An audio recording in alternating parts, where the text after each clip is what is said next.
When 1948 began, support for President Harry Truman was sinking. His approval rating had dipped into the 30s, and hope for a second term seemed fleeting. This was the man who in 1945, just 3 months into his vice presidency, was catapulted into the White House and tasked with ending World War II. He himself said when he found out he was president, he felt like the sun, the moon, and all the planets had fallen on him. He did not want to be president. He didn't want the job. The happiest he ever was in politics was as a United States Senator. Those, he has said repeatedly, were the happiest, most satisfying 10 years of his career. But once the job was his, he was determined to see it through. He wanted to be reelected. He wanted to be reelected in his own right.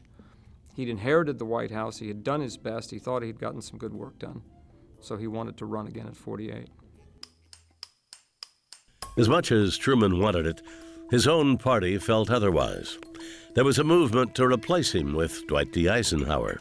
But Eisenhower refused, and Truman had to elbow his way to get the Democratic nomination.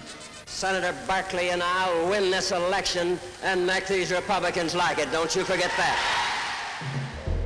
Already unpopular, Truman dug himself a little deeper hole within the Democratic Party when he decided to back the desegregation of the U.S. Armed Services. One of the stories that, and I can't remember where I heard it, but I really like it, was Strom Thurmond in South Carolina started worrying out loud about the desegregation thing with my grandfather.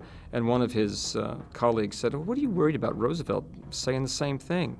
And Thurmond said, "Yeah, but Truman means it." 2 weeks after the Democratic National Convention, Truman issued an executive order racially integrating the military.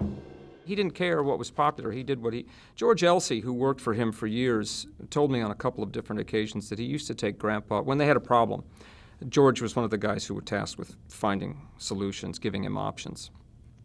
And George would take him several different options, and they'd sit down and he'd say, "All right, well, if you do this, you make the Republicans happy. If you do this, you're going to make the Democrats happy. If you do this, you're going to make big business happy. If you do..." And Grandpa would stop him and say, "Look, what solves the problem for the most people?" And George would say, "Well, that's this one, but everybody's going to hate it."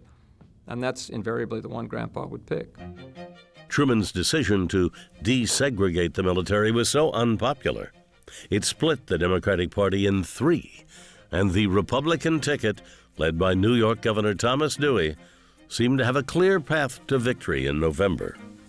But with only 3 weeks until the election, Truman embarked on an ambitious tour of the United States, the Whistle Stop Campaign, traveling more than 21,000 miles by train, visiting dozens of cities, and delivering hundreds of speeches. And they could see during the Whistle Stop campaign, the folks on the train could see the crowds getting bigger and getting more enthusiastic as they went along. They could see the momentum. For the media and Dewey, that momentum went nearly unnoticed. Mr. Dewey's great mistake was to sit back and believe that he had it in the bag. We now know that Governor Dewey will carry New York State by at least 50,000 votes, and that he will be the next president of the United States. That's what most of the country assumed as voters went to the polls on November 2nd, 1948. I think the 3 people who were staunchly believing my grandfather would win: my grandfather, my grandmother, and my mother. There was so much confidence behind Dewey's victory that the Chicago Tribune, led by Colonel Robert McCormick, published an edition before all the returns were in. The headline read, "Dewey defeats Truman."